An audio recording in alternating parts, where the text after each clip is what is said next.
안녕하십니까. 지난 10월 29일은 갑작스러운 이태원 할로윈 축제 사고로 156명의 젊은 영혼들이 하늘나라로 떠났습니다. 있어서도 안 되고 있을 수도 없는 일이 실제로 발생을 한 것인데, 그 일이 156명의 아까운 고인들에게 다시 한번 명복을 빌면서 이번 주 만기 D데이까지는 3일 남은 상황에서 시황을 말씀드리겠습니다. 일단 글로벌 시장은 마찬가지로 계속 금리 인상 0.75 자이언트 스텝이 계속되면서 경기 침체가 지속되고 있습니다. 이 부분은 뭐 우리나라도 똑같아 가지고 러시아 우크라이나 전쟁도 지정학적 리스크도 마찬가지고, 최근에는 북한이 또 계속 미사일 도발을 하는데 그 수위가 점점 높아지고 있습니다.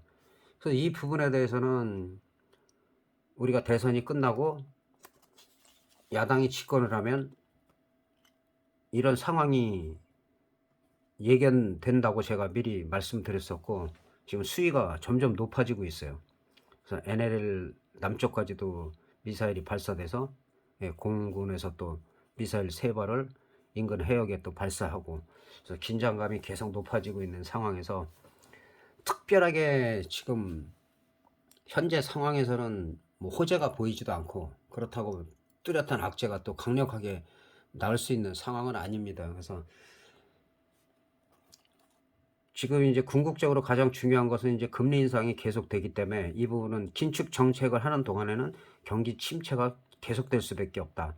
그래서 미국도 그 연착륙이 어렵다. 그래서 경착륙을 할 수밖에 없는 상황이고, 우리나라 같은 경우도 지속되는 금리 인상 하다 보면 그 침체가 지속되고, 그래서 우리나라도 IT 기업 같은 경우도 지금 감산에 돌입을 했어요. 50%까지, 최대 50%까지 지금 감산에 동의하고, 재고가 계속 쌓이고, 그러다 보니까 지금 생산도 감소하고 설비 투자도 지금 축소되고 있는 상황이고, 그러다 보면 앞으로 내년에도 고용이 또 축소가 되겠죠. 그 일자리가 줄어들고, 그리고 전 산업 생산이 지금 3개월째 우리나라 같은 경우도 계속 감소세를 이어가고 있어요. 9월 선행지수도 계속 하락하고 있고, 생산, 소비, 투자 모든 면에서 지금 하락을 하고 있는 시점입니다.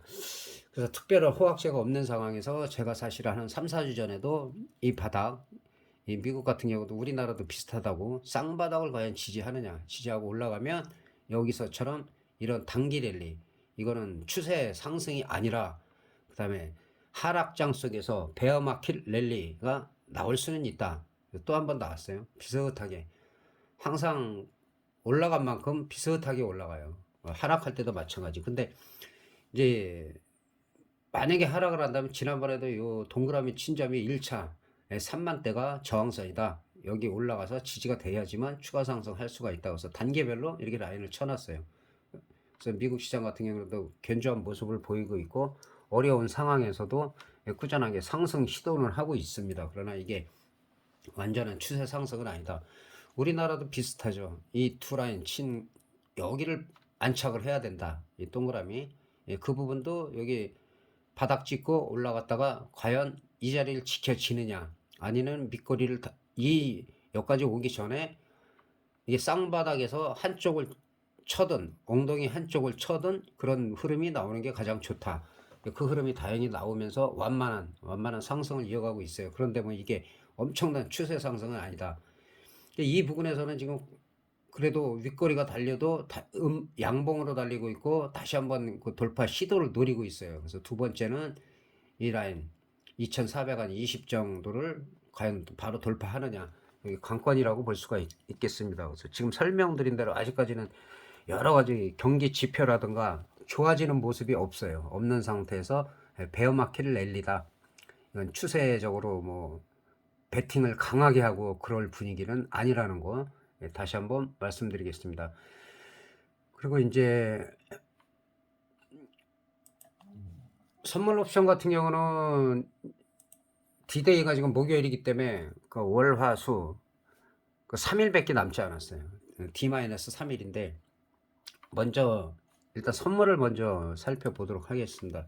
자, 선물도 마찬가지로 지난주 5일은 견조했어요. 견조하게 지금 상승 기도를 노리고 마찬가지로 동그라미 친 라인 반등, 보통 반등이 나면 한 번 정도 바닥을 확인하러 내려간다. 내려갔다가 여기까지 이탈하거나 이탈하지 않고 다시 올라가면은 여기서 나타났던 이 랠리는 나올 수가 있다. 예, 선물로 봐서는 거의 나왔죠.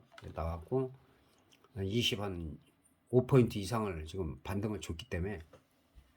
근데 문제는 이제 이 자리를 하락하더라도 지지가 되느냐, 악재가 나온다 이거 지지가 되느냐, 아니면은 돌파를 하면 이제 306.7 여기를 돌파하면 이제 315까지도 볼 수가 있어요. 315, 325 이제 10단위로 볼 수가 있다. 그래서 일단은 여기서는 지속적으로 지지하려는 모습, 상승하려는 모습이 지속적으로 보인다는 거. 특별히 호악재가 없어요. 그러니까 악재도 나올 만큼 다 지금 뭐 작년 이후부터 계속 지금 악재가 나왔기 때문에 거기서 어느 정도 이제 돌파 시도를 노리는 것이지 마찬가지로 아직 추세 상승은 아니다. 올라가다 한 번 정도 눌렸을 때 눌리는 폭이 크지 않아야 됩니다. 예, 않아야지 가능성이 있다. 그리고 이제 옵션을 살펴보면 이 등 가격이 한 305 정도, 304.33인데 304.33에서 등 가격이 형성되어 있기 때문에 305 콜을 보면 일봉으로 보면은 뭐 이럴 때는 잘 알 수가 없기 때문에 일단 분봉으로 30분봉으로 살펴보겠습니다. 자, 콜옵션 같은 경우는 저점이 지금 0.7이래요. 0.7 등 가격을 기준으로 해서 305짜리 콜을 봐서 다 이틀 3일 동안에 0.71을 지켜지느냐, 하락하더라도 0.71이 만약에 깨진다 그러면 이거는 0.3까지도 봐야 돼요. 그러면 현재 가격에서는 뭐 10분의 1토막이 나겠죠. 터지면 그렇게 해서 터지는 것이고, 지금 분위기상 보면은 조금 더 아직까지는 콜이 좀 유리하다. 네, 조금 더 유리한데 전 고점인 3.89 돌 네. 목감기 기운이 좀 있어가지고 죄송합니다. 자, 3.89에서 3.90을 돌파하느냐, 돌파했다가 이 자리를 만약에 하회한다 그러면 일단은 콜옵션은 중지하는 게 낫고, 0.89, 0.90에서 계속 강하게 간다 하면 그게 꺾일 때까지는 홀딩해도 되는 상황입니다. 그런데 현재 지금으로 볼 때는 콜이 조금 더 월요일 정도 초반에는 유리하다. 그래, 이게 영원한 게 아니기 때문에 변동성이 상당히 크기 때문에 좀 주의를 해야 되고, 지금 풋옵션 같은 경우는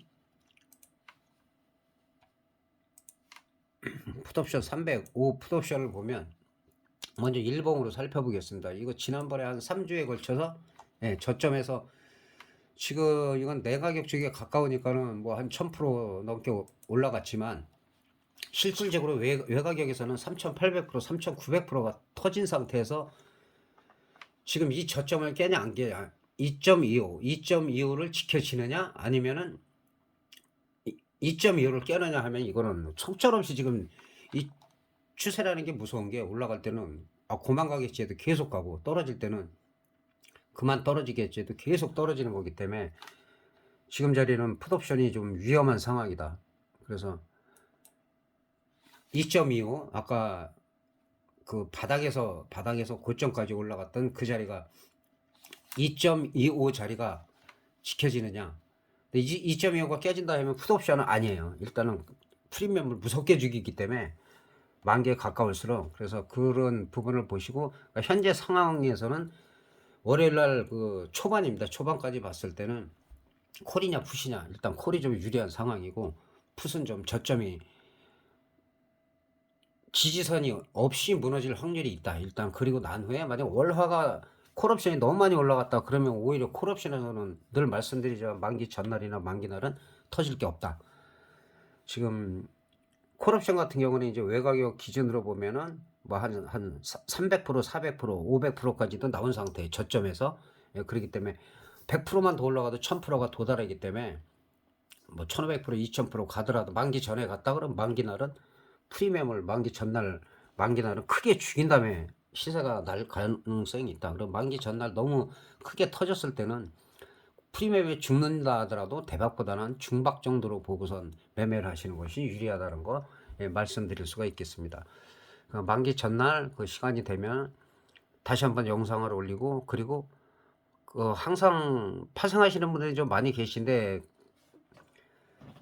댓글로다가 실시간으로 계속 중요한 날은 제가 다뤄주고 있기 때문에 그런 수급 상황이나 잘 못 보시는 분, 잘 보시는 분들이 알아서 잘 대응을 하시는데 못 보시는 분들은 그걸 참고하시면 될 것 같습니다. 그리고 오래간만에 종목도 보면은 일단 어려울 때 반동을 주고 올라가는 거는 그래도 우량주를 하는 게 낫다. 그리고 이제 테마주나 아니면은 급등락하는 주식들은 거의 뭐 당일이나 스윙 정도로다가 끝내는 것이 유리하다. 신한지주 같은 경우는 지금 박스권 횡보를 계속하고 있다고 제가 지난번부터 말씀을 드렸고, 이렇게 크게 흔들고 또 크게 흔든 만큼 크게 올라가요. 올라가고 지금 요 동그라미 첫 번째, 두 번째, 세 번째가 저항선이다. 그래서 충분히 보면은 지금 10월 19일 같은 경우 보면은 돌파 시도를 하다가 윗꼬리 달리고 다시 밀었다가 빠지고 있는데 그렇게 나쁜 흐름은 아니에요. 일단 이 박스권 돌파를 했을 때 지금 봐서는 이제 한 38,000원 이상에서 돌파를 해갖고 지지가 될 때는 좀 크게 갈 수가 있다. 아직까지는 이 자리를 항상 이 두 라인 친 라인을 돌파했을 때가 시세가 나온다는 거, 그렇게 보시면 될 것 같고, 주식 같은 경우는 보유하신 거 궁금한 게 있으면 댓글로 다시면은 실시간 다음 영상 올릴 때 제가 자세하게 좀 말씀드립니다. 삼성전자도 그렇게 나쁘지 않죠. 제가 뭐 5만 원이 깨진다 해도 크게 문제될 거 없다. 그리고 51,800원을 지지하고 있고, 여기서 한 3주간 박스를 그리면서 요 라인을 돌파했어요. 중요한 거는 이제 여기 또 여기 저항선이 두 개가 남아 있죠. 그러니까 6만 원 6만 원 위에만 올라가서 안착이 됐을 때는 그 다음에부터는 좀 삼성전자가 좀 한 6만 8천 원까지는 일단은 볼 수가 있다는 거. 늘 말씀드리지만 우리나라 뭐 반도체고 대표주기 때문에 이런 종목들은 현재 시점에서 분할로다가 계속 나눠서 사서 손익분기점 이상에서 어떤 호재가 나올 때, 그럴 때가 베팅 찬스라는 거. 그리고 삼성 엔지니어링도 이 부분에서, 이 박스 부분에서 이 저항선이 있는데 일단은 돌파를 했어요. 급등락이 심하긴 해요. 단타하시는 분들이 되게 좋아할 수 있는 그런 종목인데, 그래도 25,000원대를 올라갔기 때문에 저점 18,000원대에서 흐름이 나쁘지가 않다. 지금 우량주 같은 게 지금 18,000원에서 25,000원까지 올라왔으면은 작게 올라온 게 아니에요. 그렇기 때문에 이렇게 흔들 수밖에 없고, 그리고 이런 장대 양봉이 수시로 출현한다는 거는 계속 상승 시도를 노리고 있다. 그래서 이런 흐름으로 갈 때 한 지난번에 저점인 28,300원에 터치를 하려고 지금 시도를 계속 노리고 있다는 거. 그래서 흐름은 나쁘지가 않다. 그리고 삼천리는 늘 말씀드린 대로 지금 이 고점에서 제가 그때 이 자리에서는 조금 조정이 필요하다. 그리고 눌렸죠. 눌렸다가 바로 지금 돌파를 해가지고 지금 횡보를 잘하고 있어요. 잘하고 있는데 계속 지금 지난주에도 돌파 시도를 노리고 있기 때문에 정고점이 30만 원이고 30만 원이 돌파됐을 때 그 다음부터는 이거는 한 5만 원 단위 정도로 볼 수가 있어요. 우량주도 올라갈 때 그 저점에서는 10만 원대에서 지금 올라간 것이고 거의 뭐 200% 이상이 올라갔는데, 제가 이 두 자리 13만 원 8천 원짜리 이 자리가 돌파하면은 라인 두 개 침대를 돌파했을 때는 좀 강하게 갈 수가 있다. 그 뒤로다가도 거의 뭐 100% 이상이 올라갔기 때문에 항상 제가 우량주 위주로 말씀드린 거예요. 그럼 지금 현 상황에서 지금이 상황이 어떠냐? 지금도 괜찮습니다. 지금도 조금 더 이 30만 원을 돌파 시도가 나올 수도 있다. 비싸지 않냐? 3만 원짜리 10개 사는 거나 30만 원짜리 하나 사는 거나 마찬가지예요. 그래서 오히려 우량주들이 물렸더라도 나중에 빠져나가기도 유리하고, 그렇기 때문에 너무 싼 주식 하지 말라고 제가 많이 말씀드리는 거고, 싼 주식 많이 해갖고 지금 50% 이상 물리신 분들이 뭐 자주 연락이 옵니다. 근데 그래서 제가 영상으로 그러니까 질문을 하면은 뭐 싼 주식이고 뭐 상관없어요. 설명을 해 드리는데 제가 영상에서 말씀드리는 거를 우량주 위주로 할 수밖에 없다는 거 좀 이해해 주시기 바라겠습니다. 그리고 환절기에 저도 지금 목 감기가 좀 걸려 가지고 예 열이 지금 약하게 나고 있긴 한데 그런 부분 좀 신경 쓰시고 건강 관리 잘 하시기 바라겠습니다. 대단히 감사합니다.